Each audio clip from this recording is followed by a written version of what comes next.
आपका दोष पड़ेगा शनि का। हम आपको बहुत बहुत साधुवाद देते हैं और सभी श्रोता भाई बहनों को कि कल शनिवार की प्रदोष हो जाएगी। शनि प्रदोष जीवन को सुख देने वाली, संतान समृद्धि वैभव देने वाली। निवेदन है आपसे,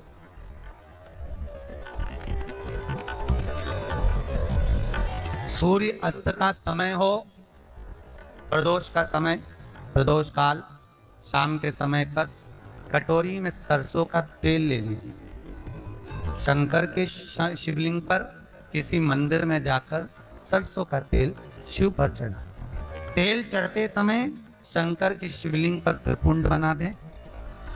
ये एक उंगली, चीटी उंगली के पास वाली उंगली शंकर के शिवलिंग पर टच कर कर रखें और अपनी मनोकामना पूर्ण करें।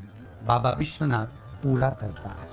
भगवान शंकर के द्वार पर स्वयं शनि महाराज आज मिलने के लिए, और जितने ग्रह नष्ट देने वाले हैं, कारक ग्रह हों, बेकार वृत्ति वाले हों, वो सब आज शनि सबके दोष मिटा देता है। शंकर भगवान के मंदिर में आज शनि प्रदोष के दिन, मंदिर में नहीं तो घर में अगर शंकर का शिवलिंग है तो एक दिया अवश्य लगाओ। शनि महाराज जीवन का सुख प्रदान करेंगे, आनंद। शनि प्रदोष, मान लो कोई व्यक्ति पैसे खाकर चले गया, नहीं दे रहा है, तो शास्त्र कह रहा है भगवान शंकर के मंदिर में शमी का पत्र, शमी का पत्ता, शमी पत्र, शंकर के मंदिर में काली तिल्ली के साथ में शमी पत्र, शनि सुख का दिन। स्वयं शंकर को प्रिय है प्रदोष का व्रत, इसलिए निवेदन है बन सके व्रत करते हुए भगवान शंकर का अनुमोदन करें, जीवन को सार्थक बने। भगवान शिव का स्मरण करते आनंद करते। शंकर सुख की दायिनी है, शिव आनंद देते। वो क्या नहीं देता?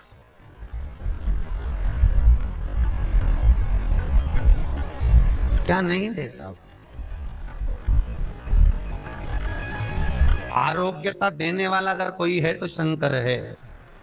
भगवान कृष्ण की यहाँ जब 16,108 रानियों से संतान नहीं हुई तो पुत्र देने वाला अगर कोई है तो शंकर है। क्या नहीं दे? और भगवान राम और कृष्ण को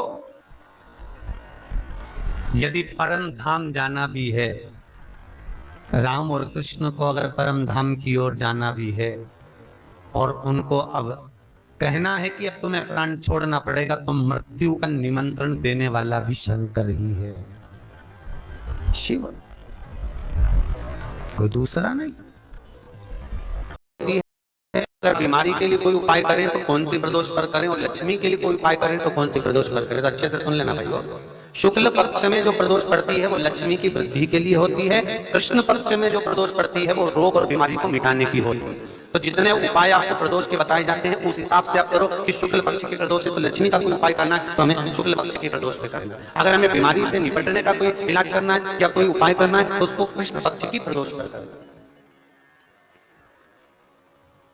अब शुक्ल पक्ष की प्रदोष, उसकी प्रदोष का दिन था, बैठा हुआ था।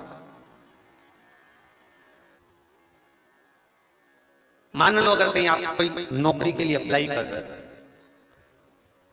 लॉकडाउन में सर्विस छूट गई, कई लोगों की छूट गई, कंपनियां कई बंद भी हो गई, कई कंपनियों से निकाल भी दिया गया।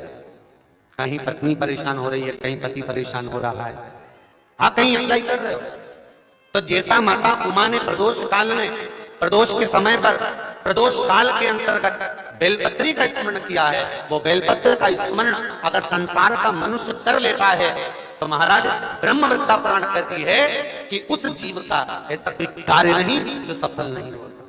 महाराज मेरा निवेदन रहेगा, किसी एग्जाम में आप बैठ रहे हो, इंटरव्यू के लिए जा रहे हो, किसी कार्य के लिए जा रहे हो, नौकरी नहीं लग रही, सर्विस नहीं लग रही, तो महाराज तांबे के कलश में 11 बेलपत्र को रखा जाए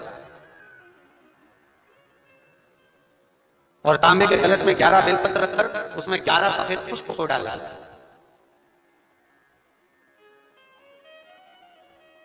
लाल चंदन घिसकर कटोरी में लेकर जाइए। प्रदोष के दिन शुक्ल पक्ष का जो प्रदोष पड़ जाए उसके दिन शंकर के शिवलिंग पर लाल चंदन लपेटने से पहले शंकर की जो जलाधार महाराज ये शिवलिंग है, ये शिवलिंग है और ये पूरी गोल और ये चरण ये जलाधार, ठीक है। आपको पहले भी कहा है शंकर जी की पूरी जलाधारी में शंकर जी का संपूर्ण परिवार है।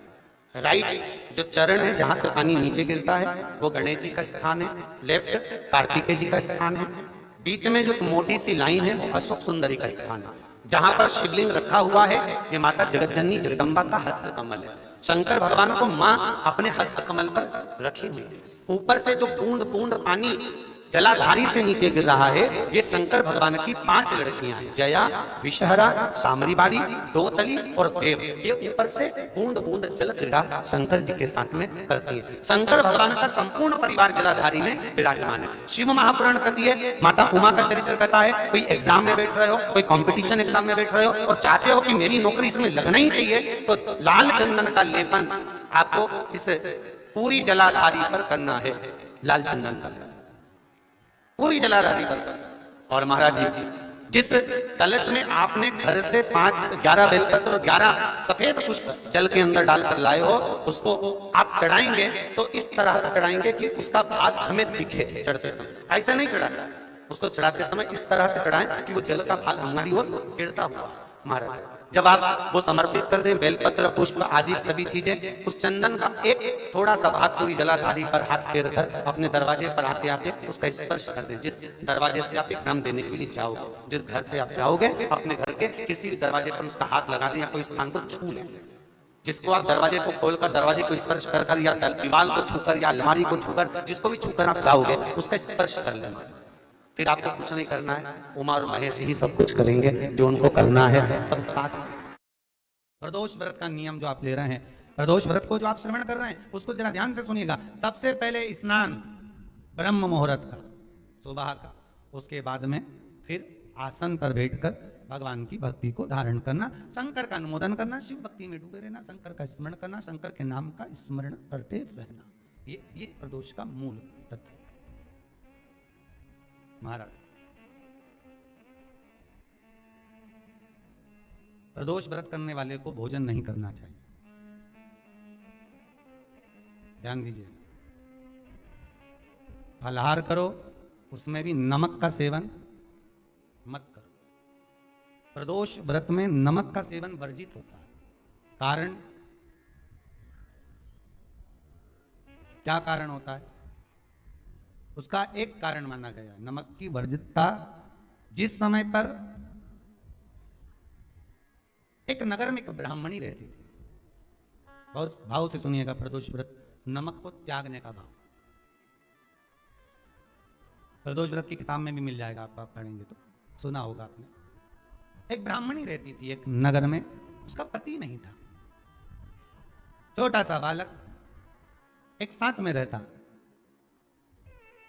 छोटा सा बालक। अब ब्राह्मण के घर की धर्म पत्नी है,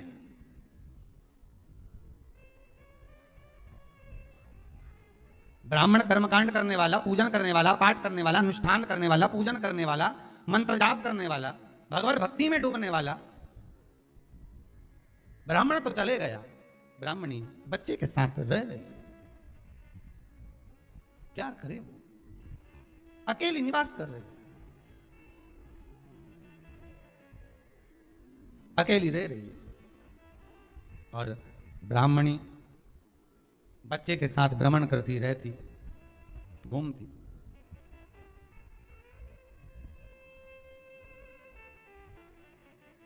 कहीं कहीं दर दर जाकर कुछ भिक्षा को मांग कर लेकर आ जाती, और भिक्षा लाने के बाद में उस भिक्षा को जब लेकर आती तो अपने बच्चे को भी खिलाती और स्वयं भी उसका पान करती। एक दिन ब्राह्मणी भ्रमण करते करते प्रदोष काल के समय पर शिव मंदिर में प्रवेश करी। प्रदोष काल के समय और शंकर मंदिर में जब प्रवेश करा, प्रदोष काल किसको कहते हैं? सूर्य अस्त हो रहा हो, रात्रि प्रवेश कर रही हो, दोनों का जब मिलन हो रहा हो, वो प्रदोष काल कहलाता। दोनों का जब मिलन हो, सूर्यास्त हो रहा, रात्रि अपना चरण बढ़ाने के लिए आगे बढ़ रही हो, और दोनों का जब मिलन हो रहा है, वो प्रदोष काल है, वो प्रदोष का समय है।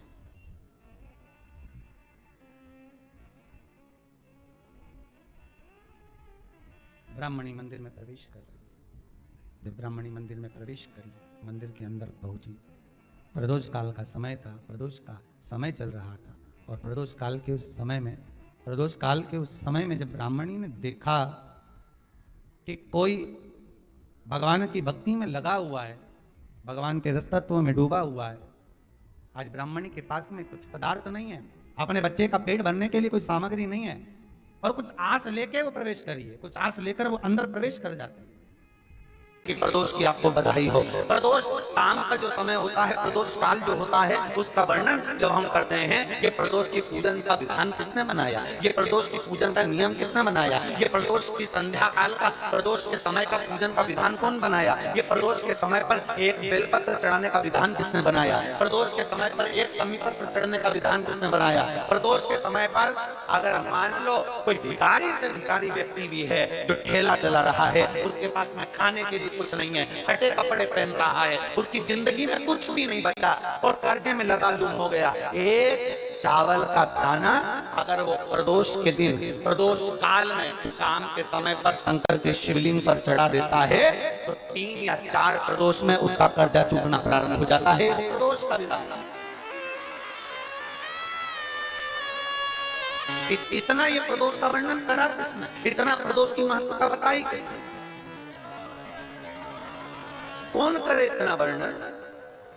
अगर प्रदोष की महत्वता बताने वाला कोई है, इसीलिए मेरे शंकर भगवान माता सती को लेकर कुंभज ऋषि के यहाँ, अगस्त ऋषि के यहाँ कथा सुनने के लिए गए थे, क्योंकि उनके बराबर कोई शंकर के महत्व को बता नहीं सकता और प्रदोष के महत्व को नहीं बता सकता। सती मैया को प्रदोष का महत्व बताने के लिए शंकर सती जी को लेकर कुंभज बाबा के यहाँ गए थे, अगस्त ऋषि, कि प्रदोष के महत्व को तो जानो सती तुम प्रदोष के महत्व को तो सती जानो, तुम प्रदोष के महत्व को तो सती पहचानो कि प्रदोष का महत्व क्या होता है, प्रदोष काल का महत्व क्या होता है, प्रदोष के समय का महत्व क्या होता है। जिस समय पर सूरज डूब रहा हो, चंद्र प्रकाशित हो रहा हो, दोनों का मेल हो रहा हो, ना तो पूरा सूरज डूबा है, न पूरा चंद्र आया है, न पूरा अंधेरा है, न पूरा उजाला है, उस समय को प्रदोष काल कहा गया, उस समय को प्रदोष का समय कहा, प्रदोष काल कहा। अब कई लोग हमसे कहते हैं, गुरुजी आप हमको प्रदोष का समय बताया करो कि प्रदोष काल किसको कहते हैं, प्रदोष का समय किसको कहते हैं। अब एक बात हम आप सबसे कहना चाहते हैं, जितने लोग आस्था चैनल पर सुन रहे हैं, जितने फेसबुक यूट्यूब पर सुन रहे हैं, और जितने रेवाड़ी की इस पवित्र धरा पर कथा को सुन रहे हैं, आप सबसे एक बात कहना चाहेंगे, अगर हम समय देखकर बताएं आपको कि शाम को 6 बजे, 6:30 बजे, 6:30 पे लेकर 7:30 के बीच में ये समय है, या 5:30 से लेकर 6:30 तक का ये समय है, या हम तुमको बोल दें कि इतनी बजे ये समय प्रदोष काल का रहेगा, या इतनी बजे ये समय रहेगा, तो देखिए कभी कभी ठंड का समय आता है तो दिन जल्दी ढल जाता है, कभी कभी गर्मी का समय रहता है तो दिन बहुत लेट ढलता है। इसलिए समय की गणना से मत चलो, आप तो ये अंदाजा लगा कर रखो कि दिन ढल रहा है, अंधेरा होना शुरू हो रहा है, सूरज डूब रहा हो, चंद्र प्रकाशित हो रहा हो, अंधेरा अपना काम कर रहा है, सूरज ढलता जा रहा है, दिन कम होते चले जा रहा है और अंधेरा थोड़ा बढ़ते चले जा रहा है। इन दोनों का जो मिलन का समय हो, अब वो कितनी भी बजे, आप तो बस उसके मिलन का समय निकाल लो, वही समय प्रदोष काल कहलाता है, वही समय प्रदोष।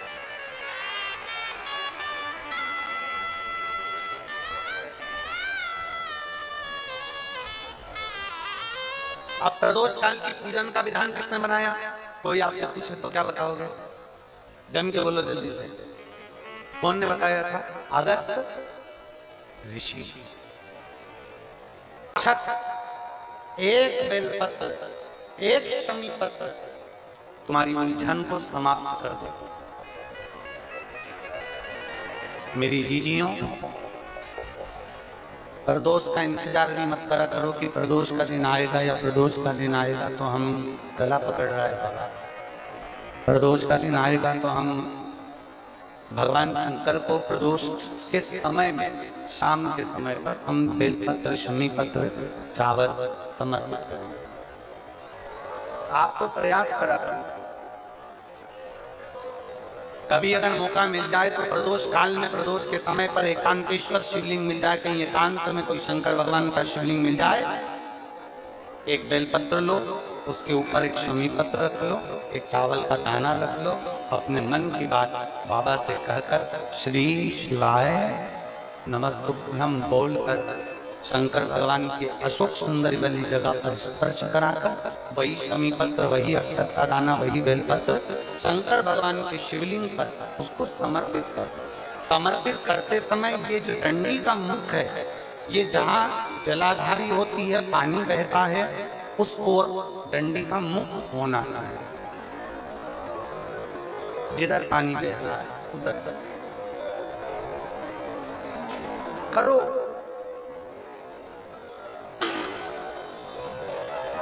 प्रदोष काल में करी गई आराधना,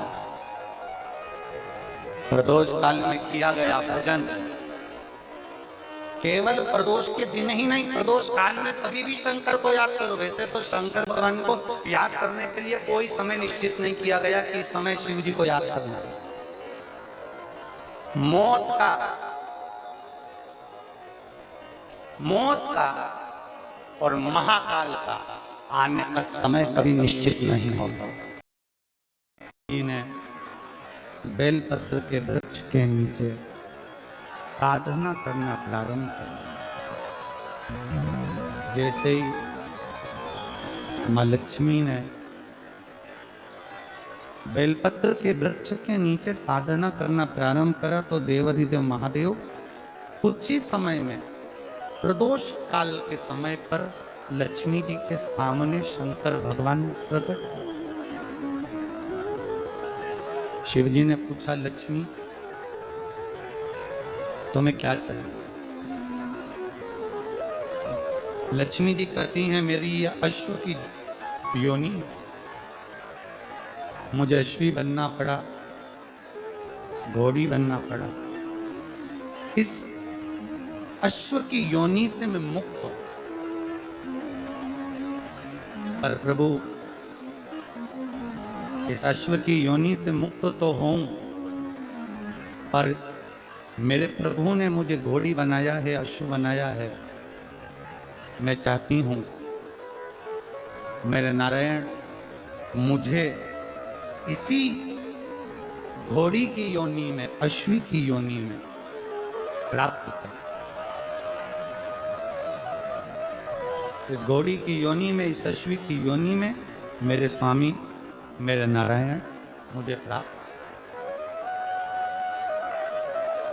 ठीक है, भगवान भोलेनाथ जी ने कहा, आप चिंता ना करें, जिस प्रदोष काल में आप बेलपत्री के वृक्ष के नीचे आती हो,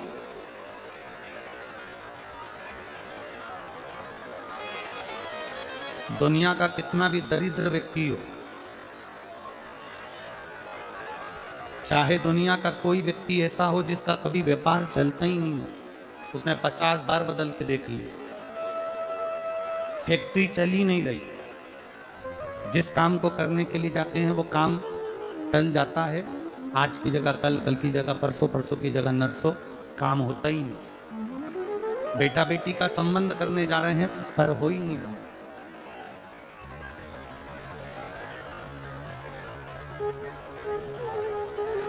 कितना भी दरिद्र से दरिद्र व्यक्ति, कितना भी दीन से दीन व्यक्ति, एक नियम वो अगर अपनी जिंदगी में बना ले, प्रदोष काल में प्रदोष के समय पर बेलपत्री के वृक्ष के नीचे एक बार जाकर नमन करना और प्रदोष काल में शंकर भगवान के मंदिर में दिया लगाना। ये दो चीजें अगर वो 3 महीना भी लगातार कर ले तो उसके जीवन में कभी कोई समस्या आ ही नहीं सकती, कोई दुख आ ही नहीं सकता। एक नियम बना,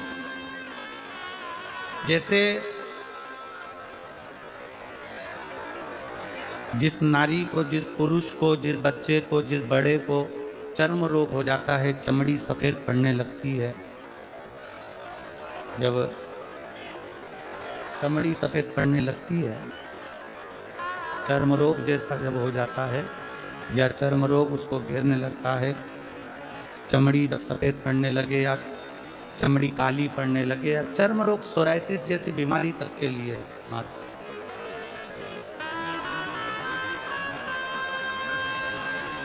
बेलपत्री के वृक्ष के नीचे की मिट्टी, बेलपत्री के वृक्ष के नीचे की मिट्टी, उस पर जिस पात्र के अंदर शिवलिंग बनाने के लिए हम गलाएं, जिस पात्र के अंदर हम शिवलिंग बनाने के लिए उसको गलाएं और शिवलिंग का निर्माण कर कर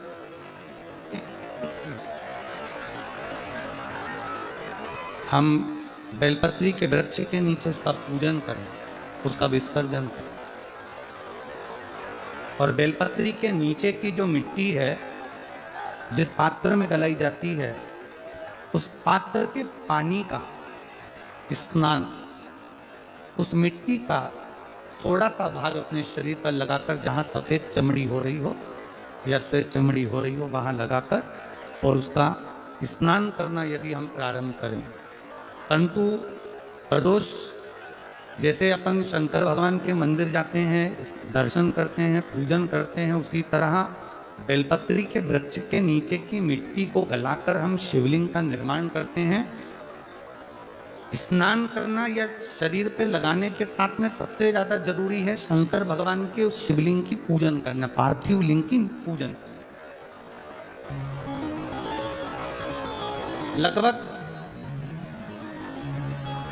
2 शिवरात्रि निकलेगी महीने की और बाबा जहां जहां से चमड़ी सफेद हो रही होगी वहां से धीरे धीरे बाबा अपने असली रंग को देना प्रारंभ कर देता है। इतना बेलपत्री के वृक्ष की पार्थिव लिंग निर्माण और पूजन की उस मिट्टी का इतना वर्णन हमारे शास्त्र में। धतूरा जानते हो? एक बेलपत्र, एक धतूरा। धतूरा जानते हो? अरे बोलो तो जम क्या जानते हो ना? एक बेलपत्र, एक धतूरा, एक शमी पत्र। शमी पत्र कितना? एक बेलपत्र, एक धतूरा, एक शमी पत्र और एक सफेद पुष्प, केवल एक सफेद पुष्प। एक आखा चावल का दाना। आखा का मतलब जानते हो? मतलब पूरा सेगा चावल का दाना। एक चावल का दाना, एक सफेद पुष्प, एक धतूरा, एक बेलपत्र, ये सब हाथ में लेकर अगर तुमको ऐसा लगता है कि आपको ऐसा महसूस होता है कि मेरी सारी राहें बंद पड़ी हुई है और मैं जिस काम में हाथ डालता हूँ वो काम आज होता ही नहीं, दिन लग जाते हैं। जब दुनिया के लोगों के पास में सुख आ जाता है तब भगवान मुझे सुख देता है, जब दुनिया का भला हो जाता है तब मेरा भला होता है। भगवान मेरी सुनता नहीं, सब राहें बंद है मेरी, कोई रास्ता सूझ ही नहीं रहा। अगर मैं फसल लेने की सोचता हूं तो फसल नहीं आती, काम करने की सोचता हूं तो काम नहीं होता, कुछ ना